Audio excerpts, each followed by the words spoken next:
Hello, this is wmpyr. For today, I want to talk to you guys about the Filipino martial arts Nunchaku. Okay.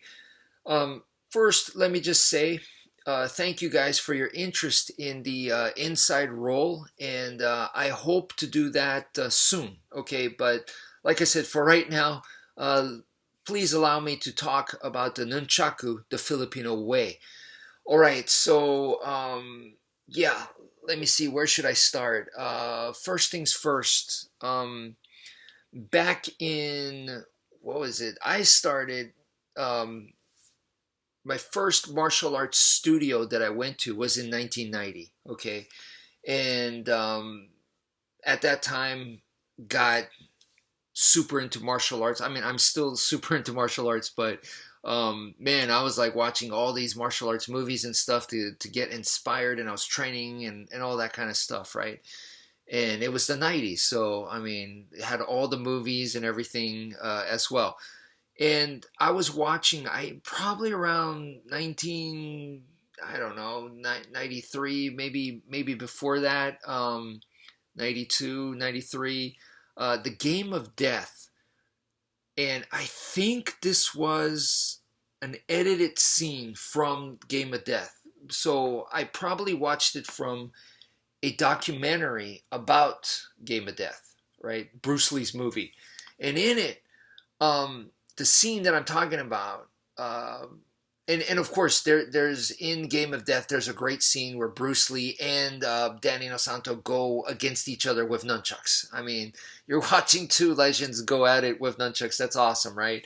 But the scene that really like just made me drop my jaw was when Professor Danny Inosanto he's using a single stick, and I believe this is the edited footage, so it wasn't in the movie or whatever, but he was moving the single stick so smooth that it looked like a nunchuck. It looked like he was using a nunchuck. It looked like a flexible weapon. The stick looked like it was just rolling off his body, and I was like, "Holy cow, that is awesome! I need to practice more. I need to get to where my stick work becomes that smooth that it starts to look like that." And I was mega inspired. All right, that's clue number one. Okay, and then many years later on YouTube. So this is by the time YouTube was out. So this could have been like around 2005, because by the time I got on YouTube was like 2006. So around 2005, I saw on YouTube, uh, I saw Filipino martial artists, like from the Philippines. They're training with the nunchucks, and I never learned it from Filipino martial arts. Like the nunchuck experience that I had was in college, and these were guys that came from different styles, and they, were experts with nunchucks, and they show me some of, we cross train, and they show me some of their stuff and their ideas and stuff like that, right? And these guys were awesome, but it was not Filipino martial arts. They came from, like I said, totally different backgrounds. Anyway, back to watching the videos from these Filipino martial artists using the nunchucks, and you could find it on YouTube now. You could see. So I saw it back in 2005, but just type in Filipino nunchucks, and you'll see plenty of older videos. You can see how old they are, and you can see Filipino masters training with the nunchucks. So that kind of told me, I was like, man, okay, I need to do that. I because they're doing it, and it must be for good reason. So I need to do that.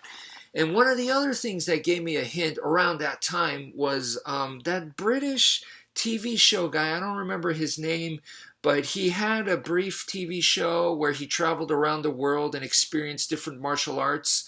And one of them was the Black Eagle Escrima people. And the I believe that was the one where he visits the Black Eagle. He visits the Philippines, and he meets several instructors, And one of them was the Black Eagle instructor, and I believe he was training with a whip, a flexible weapon. So he's training with a whip, and he was like, "Why are you training with a whip?"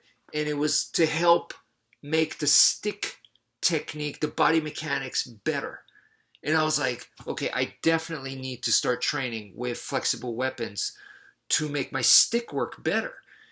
And because I mean, these are guys, they are the Filipino grandmasters and stuff doing that. So I was like, okay, I need to do that. Um, yeah, and so for my training, this is my own personal notes. But for my training and my personal notes, there are 4 types of weapons, improvised weapons that you're going to encounter. So every weapon that you see on the planet Earth will fall into one of these 4 categories. Number 1 is a blunt weapon, and this is a stick, this is a collapsible baton, this is a baseball bat, that kind of stuff. Number 2 is a bladed weapon. Of course, your knives, karambits, and a machete, that kind of stuff. Number 3 is a flexible weapon, and this is like a chain, a whip, a belt, and number 4 is a projectile weapon. So this can include pepper spray. It can include grabbing a rock and just throwing it, bow and arrow, firearms. Okay, anything that flies, projectile weapon. But let me go back to number 4. So number 4 is the flexible weapon. Flexible weapon is the most, one of the hardest weapons is a flexible weapon. Just look at the Chinese rope darts. It's super complex, very dangerous too. But if you go from stick, an Escrima stick, and then you go to like a whip or a chain or something, that's a big jump. It's pretty different, right? There's something in between, which is what I would call a bridge weapon. And I look for bridge weapons. That's just part of my Escrima training that I developed. If you have a bridge weapon, it just makes the transition easier. It's the middle step. Without the middle step, like I said, to go from stick to chain, that's a big jump. Stick to nunchuck, then chain is easier. So the nunchuck, which is basically a stick cut in half and then it's just put together with a chain or a rope. It's pretty much a stick and just cut in half, but it's still a flexible weapon. So a nunchuck is like the best flexible weapon or the easiest flexible weapon to come from a stick.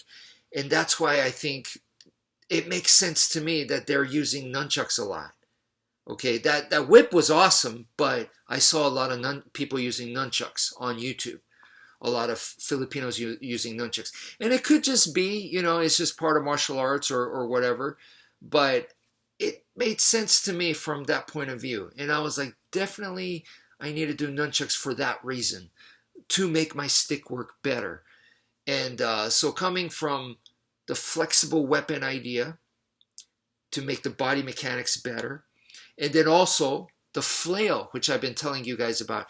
The bad guys trying to attack you. They want to grab you. All the damage that they do is close to you, so you don't let them get close. The flail, you spin something around in their face, it makes it very hard for them to get in.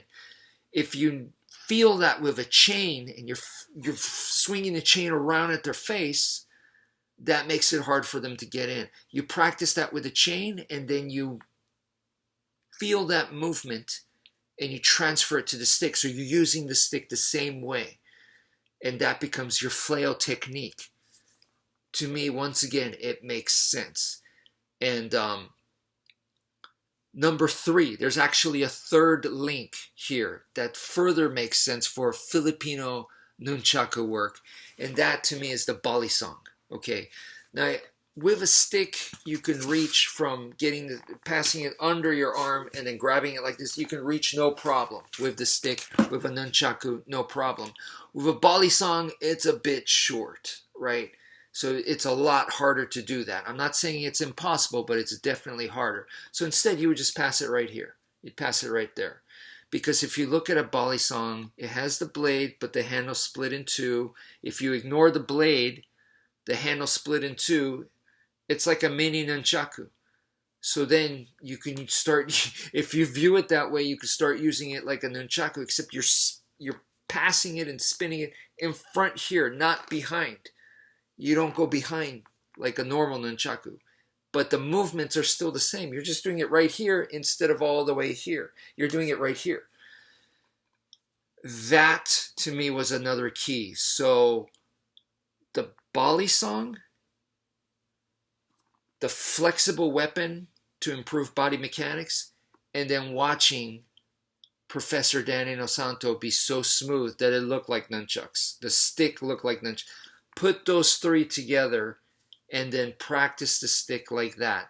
To me, it's just, I don't see other people teaching it that way. I don't see people explaining this or teaching that.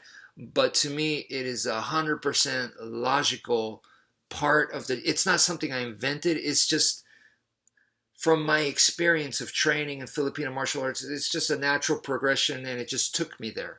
And that's why I use the sticks like nunchucks. But the nunchucks I'm thinking about is for the sticks, and it comes for the from the Bali song type movement and flexible weapons. So it's all connected. It's all for practical reasons, and it's all the Filipino way, in my opinion. So I just wanted to share that with you guys. Real quick, I need to tell you guys, the Bali song is a Filipino weapon, or it's famous. And it's like, Vampire, you just made that up. Okay, I think it's very important to cite your sources as much as you can, because if not, you could just say whatever. You could get away with anything and you're unaccountable. And then that just brings, people lie and say all kinds of crazy stuff and they don't cite their sources. And that starts to lower the credibility of martial arts. And we really don't want to do that.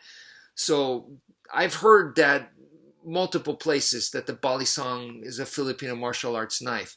The most recent place I heard it is from Professor Bram Frank, and he's quite active on Instagram, and you can see he's uploaded a lot of videos on there, so please check them out. And in one of those videos, he talks about how the Bali song is a famous Filipino martial arts weapon, but the origins is, I think he said, actually from Europe, if I'm not mistaken. And he was talking about how they're made of brass originally, because brass doesn't rust, because rust, if you have a cannon on a boat, it can cause a spark and explode. It's very dangerous. That's why it was made from brass. And so it was a knife for people on sea, the people on boats and stuff. So he explained all something like that. But anyway, that's one place where I can cite my source, that the Bali song is a Filipino knife. Even though it may not have been invented by the Filipinos, they really took it in. But anyway, that's it for now. Thank you for viewing, and take care, folks.